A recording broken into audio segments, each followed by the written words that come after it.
Да, това не са саксии с малки морковчета, а мъфини пълни с шоколадов крем. Шоколадови мъфини пълни с шоколадов крем. В купа слагаме брашно, какао, бак пулвер, бурбонска ванилова захар, портокалови корички, малко сол, разбъркваме, 2 яйца, захар, кокосово масло, мляко. Към течните съставки прибавяме сухите съставки на няколко пъти. Разбъркваме и пълним в кошничките за мъфини. Слагаме да се пекат. Приготвяме крема, както и в описанието на опаковката. След като се сгъсти, покриваме пудинг крема да изстине, а нашите мъфини вече са готови. С миксер разбиваме мекото масло. Пудингът вече е охладен и можем да го прибавим към маслото. Добавяме разтопен шоколад към крема.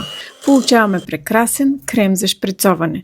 Пълним издълбаните мъфини с крем, отгоре шприцоваме още крем, поръсваме с трохите от мъфините и декорираме с морковчета от марципан.